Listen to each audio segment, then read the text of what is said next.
Have you ever noticed how some people only remember the worst version of you? No matter how much you've grown, how much you've changed, they keep reaching into your past, pulling out old mistakes like trophies of who you once were. But what if I told you that the moment you stop defending your past is the moment you reclaim your power? It's like a traveler walking through the desert, still carrying water from a storm long gone. The burden isn't the journey, it's the refusal to let go. Some people want you to carry that weight because it keeps you from walking faster than they can.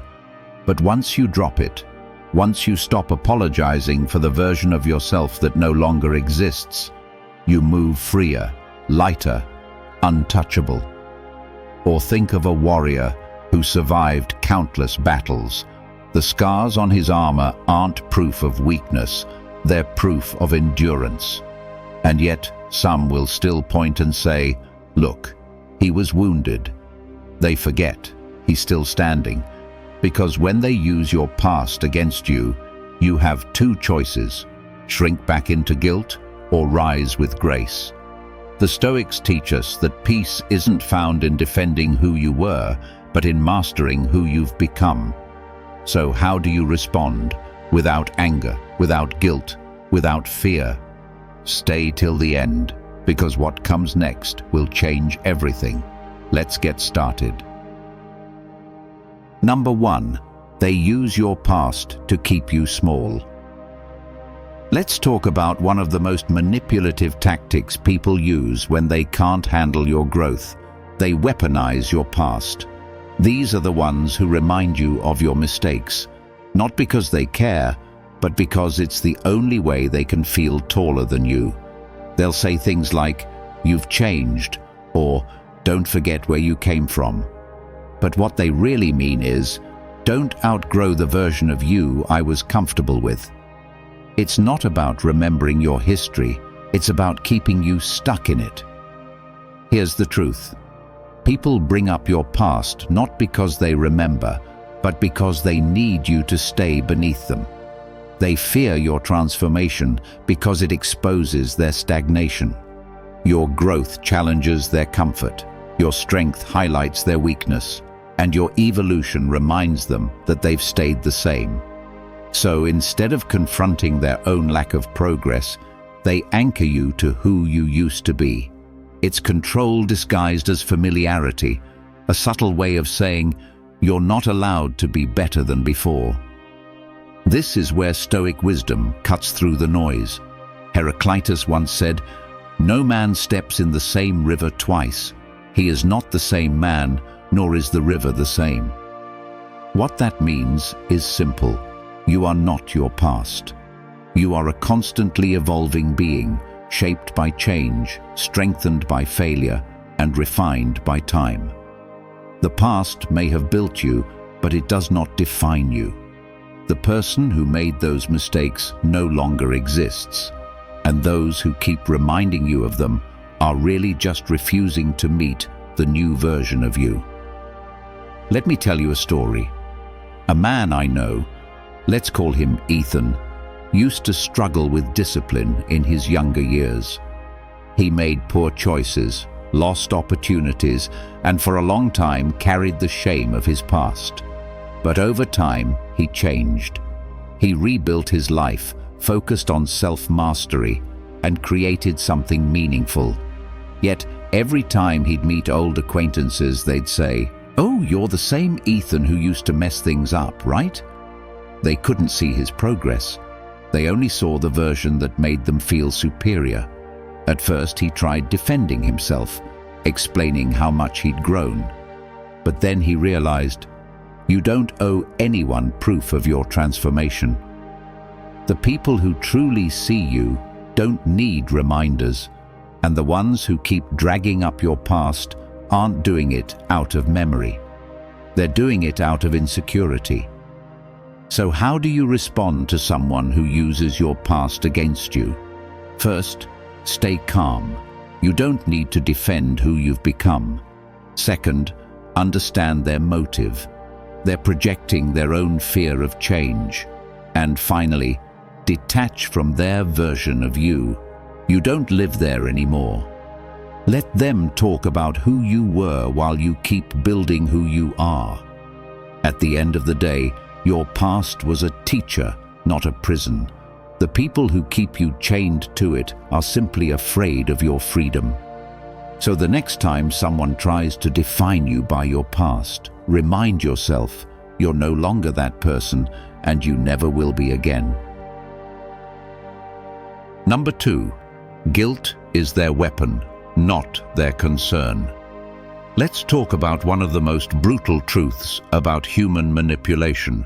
When someone uses your past against you, they don't bring up your mistakes to help you heal. They bring them up to control you. Guilt is their invisible leash, and every time they tug at it, they're not checking on your growth, they're checking on your obedience. The moment you start feeling bad about who you used to be, they regain power over who you are now. Here's the reality. When they mention your mistakes, it's not for healing, it's for leverage. They've learned that guilt is the easiest way to keep you small. They'll say things like, "I just don't want you to forget what you did," or, "After everything you've done, you owe it to me." But what they really mean is, "I need you to keep feeling bad so I can keep feeling right." They turn your remorse into their authority, and the more you explain yourself, justify yourself, or apologize for the past, the more power they gain. But Stoic wisdom teaches us something deeper.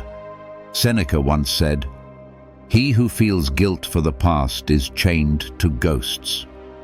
Wisdom walks free." What does that mean? It means guilt is only useful when it transforms into understanding.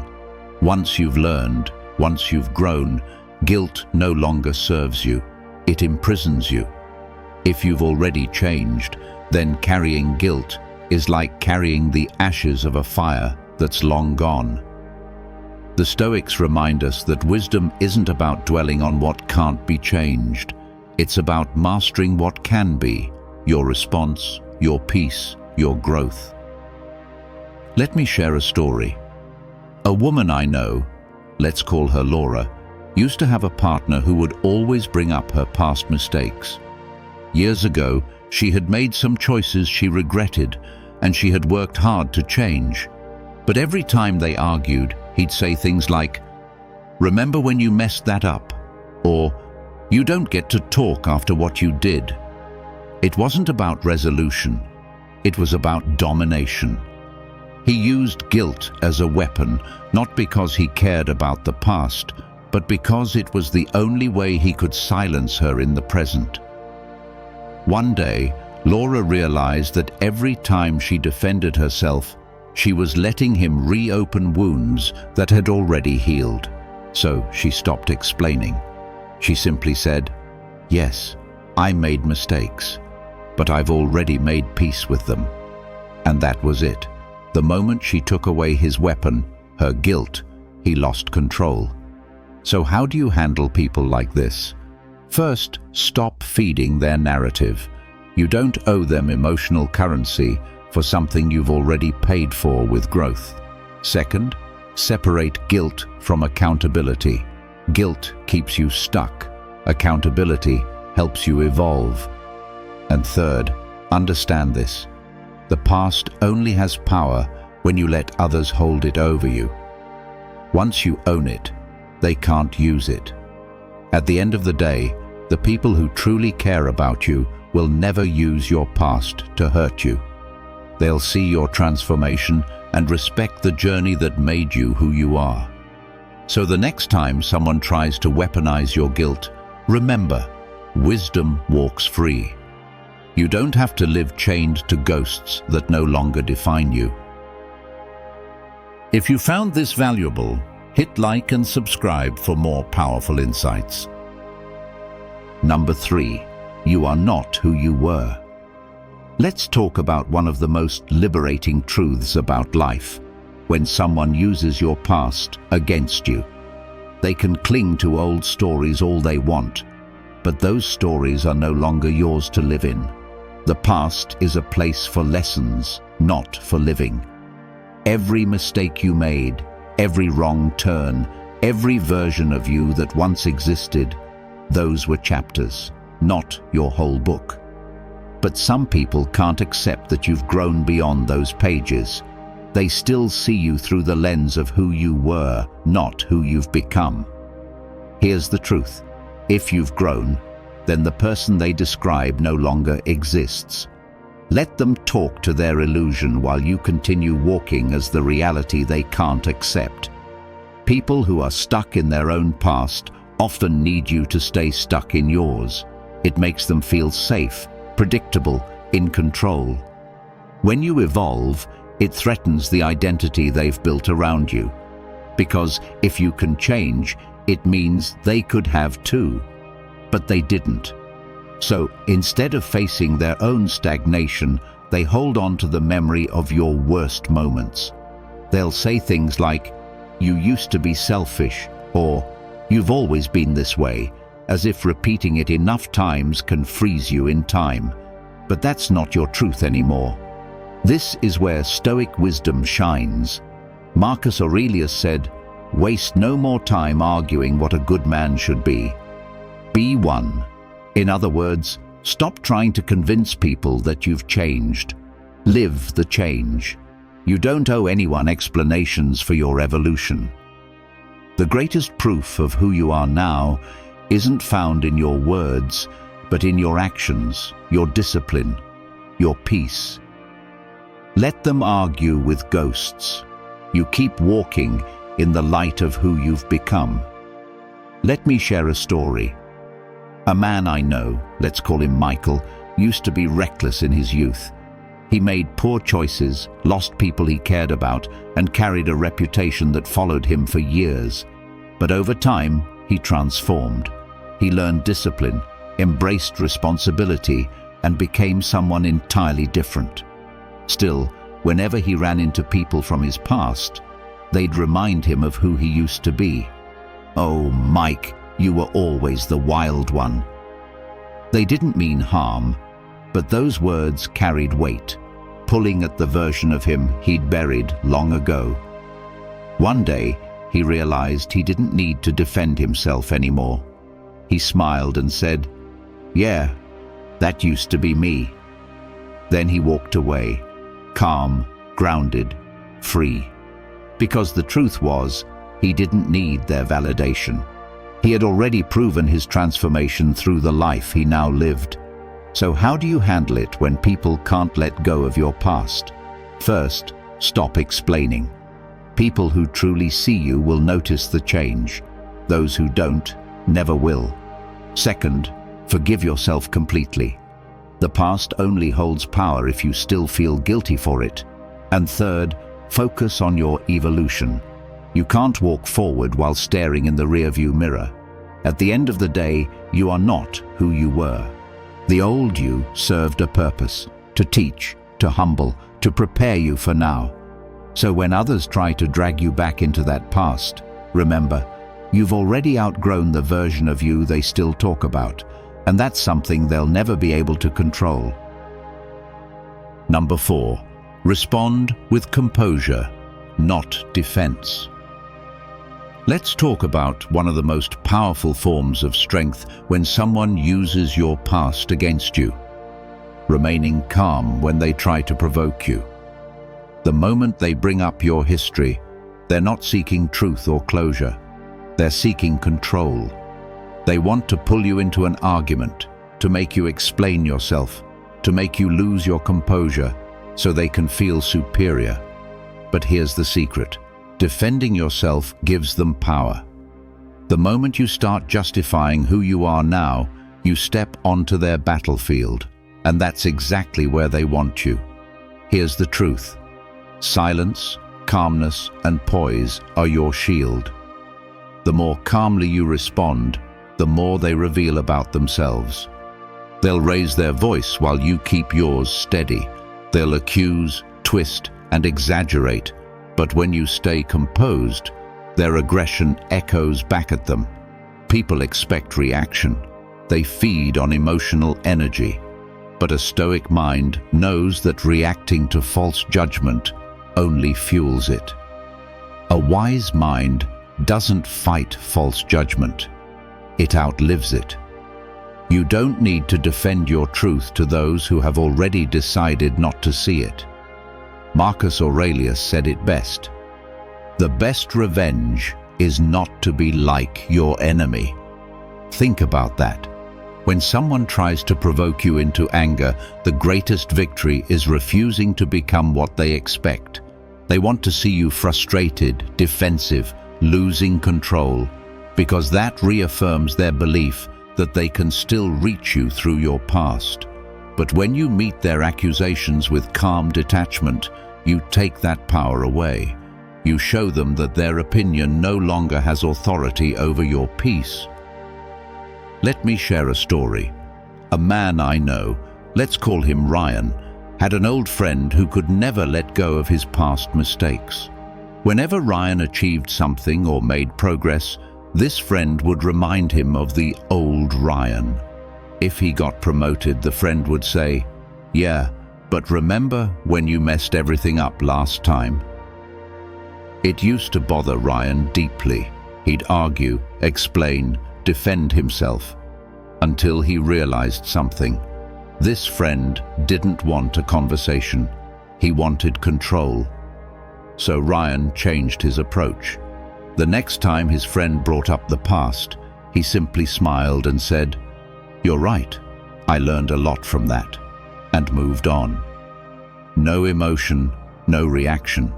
The friend looked confused, even irritated, because the power of guilt and control had disappeared. In that moment, Ryan wasn't defending himself. He was defining himself. So how do you master this kind of composure? First, pause before reacting. Not every accusation deserves a response. Second, ground yourself in the truth. You know who you've become. Their words can't rewrite your reality. And third, let silence speak for you. The calm confidence of someone who knows their worth is louder than any defense could ever be. At the end of the day, peace is your most unshakable armor. When they use your past to provoke you, don't fight back. Rise above. Let their need to accuse reveal their unrest, not yours. Because true mastery isn't in proving your growth. It's in staying calm while the world tries to test it. And that silence, that composure, is the most stoic victory of all. If you've watched the video this far, don't forget to leave a comment with a "Thank God" and give it a like if you enjoyed the content. Your support means a lot and motivates me to keep creating more interesting videos. I hope you find inspiration in them and that we continue learning together. Thank you for your support. Number 5. Their judgment reveals their insecurity. Let's talk about one of the most dangerous realities about people who use your past against you. Their judgment says more about them than it ever will about you. When someone constantly brings up your mistakes, your failures, or your old identity, they're not focused on truth or justice. They're focused on distraction. They use your past to divert attention from their own flaws. Because if they can keep the spotlight on who you used to be, they never have to face who they've become. Here's the truth. Those who fixate on your past often fear their own reflection. Every accusation they throw at you is a smokescreen to hide what's broken inside them. They're not reminding you of your past to humble you. They're doing it to avoid confronting their present. It's easier to talk about your old mistakes than to take responsibility for their own. They'll twist your history into a narrative that keeps them morally superior, saying things like, "I just don't forget what people are capable of," or "I'm just being real." But what they're really saying is, "I can't face myself, so I'll keep pointing at you." And this is where Stoic wisdom cuts through the noise. Epictetus said, "Blame is the mirror of the weak. It reflects, never reveals." Think about that. People who live in constant judgment of others are simply projecting what they can't face in themselves. Their criticism is their confession. The more they blame, the more they expose their own insecurity. Stoicism teaches that wise people don't dwell on the faults of others. They focus on self-mastery. They look inward, not outward. So, when someone keeps dragging your past into the light, it's not because they see you clearly. It's because they're hiding in their own shadow. Let me share a story. A man I know, let's call him Daniel, used to struggle financially in his 20s. He made mistakes, borrowed money, and took jobs that barely paid the bills. But over time, he learned discipline, built a business, and created a stable life. Still, one of his old friends never let it go. Whenever Daniel shared a new success, this friend would say, "Must be nice considering where you came from." Or worse, "Don't forget, you weren't always this responsible." It wasn't a reminder, it was a jab. One day, Daniel realized something profound. His friend wasn't criticizing his past. He was revealing his own jealousy. The more Daniel grew, the smaller that friend felt. What looked like judgment was really insecurity wearing a mask. So how do you deal with people like this?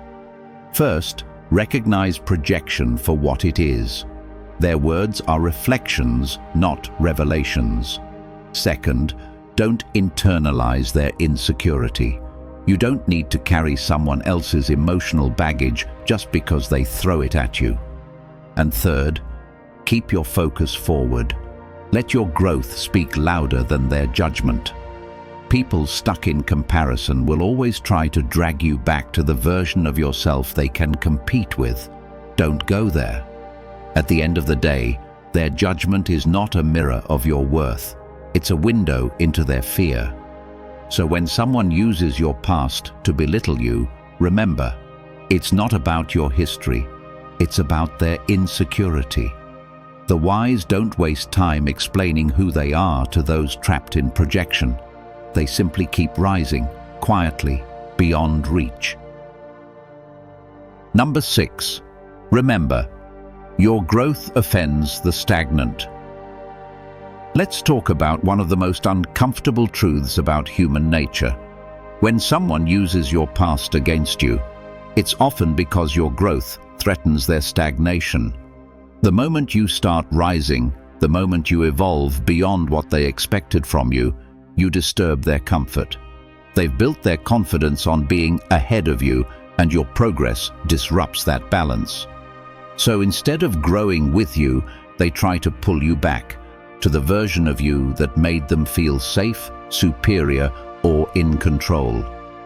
Here's the truth. When you rise, it threatens those who stay the same. People who have remained stagnant hate mirrors that reflect what they could have become. Your discipline reminds them of their excuses. Your courage reminds them of their fear. And your transformation exposes their unwillingness to change. So instead of celebrating your evolution, they attack it. They'll say things like, "You've changed," or "You think you're better than everyone now," when what they really mean is, "Your growth makes me question why I haven't moved." This is where Stoic wisdom brings clarity. Seneca said, "To improve is to change. To be perfect is to change often." Growth is not betrayal, it's nature. The Stoics believed that the universe itself is in a constant state of transformation, and resisting that flow only causes pain. Yet many people cling to sameness because it feels safe. They resent your progress because it exposes the parts of them that refuse to evolve. But understand this. Their discomfort is not your burden to carry. Let it be the evidence of your evolution, not the reason to slow down. Let me share a story. A woman I know, let's call her Rebecca, used to be part of a close friend group that loved to gossip, complain, and live in chaos. But over time, Rebecca changed. She started reading, meditating, setting boundaries, and focusing on peace instead of drama. Suddenly, her friends began to distance themselves. They mocked her calmness, saying things like, "You're so boring now," or "You think you're better than us." At first it hurt her. She thought she was losing friends. But then she realized something powerful. She hadn't lost friends. She'd outgrown them. Her growth didn't offend them because she changed. It offended them because they didn't. So how do you handle it when your growth makes others uncomfortable? First, stop shrinking to fit their expectations. You don't owe anyone the version of yourself that you've already evolved past. Second, understand that not everyone is meant to go where you're going. Some people belong in your story only as a chapter, not the whole book. And third, let their resistance strengthen your resolve. Their discomfort is confirmation that you're moving in the right direction. At the end of the day, growth always challenges the stagnant. The ones who stay behind will try to pull you back, not because you've done something wrong, but because your progress reminds them of everything they've refused to face. So let them talk, let them mock, let them stay where they are. Your path forward isn't meant to be comfortable, it's meant to be transformative.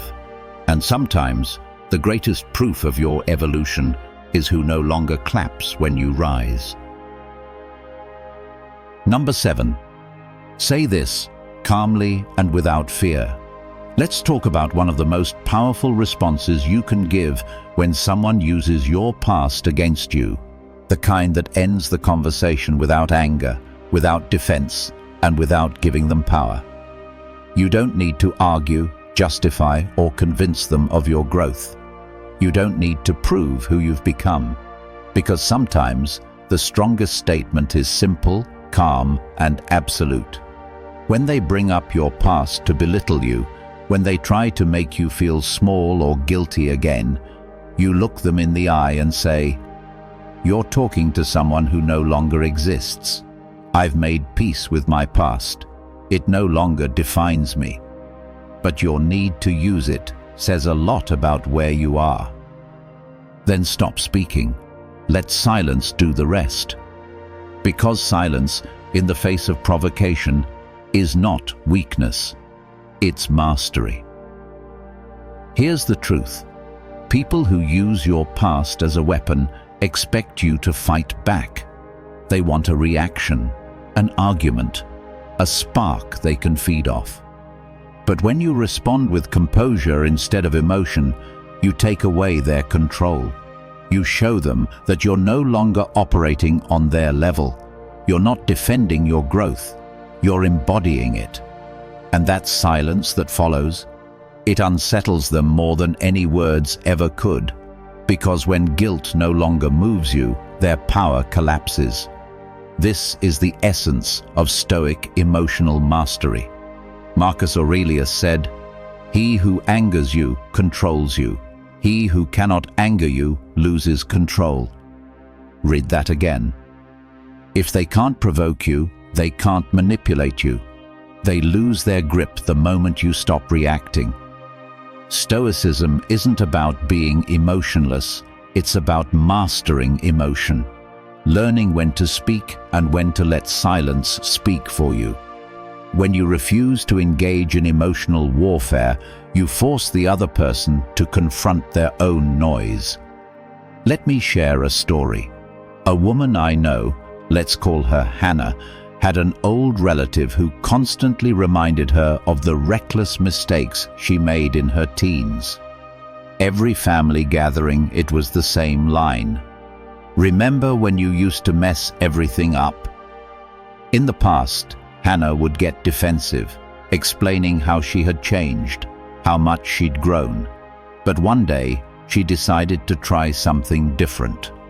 When it happened again, she simply looked at them and said, "That version of me doesn't exist anymore." Then she smiled and said nothing else. The room went quiet. For the first time, her relative had nothing to say. Because what can you say to someone who has already accepted their past and risen above it? Nothing. So how do you embody this kind of calm power? First, know who you are now. When you truly accept your growth, no one can use your history as a weapon. Second, practice restraint. Every unnecessary defense feeds their ego. Every pause strengthens yours. And third, let silence become your boundary. Silence is not avoidance. It's a statement of self-mastery. At the end of the day, you don't win by proving yourself. You win by no longer needing to. When they use your past to provoke you, answer once with calm truth, and then say nothing. Because silence isn't empty. It's filled with the strength of someone who has already made peace with who they were and power in who they've become. If you believe this video can help others, give it a like. It helps the YouTube algorithm show it to more people. And don't forget to subscribe for more awesome content coming your way. Share your thoughts in the comments. I will definitely reply.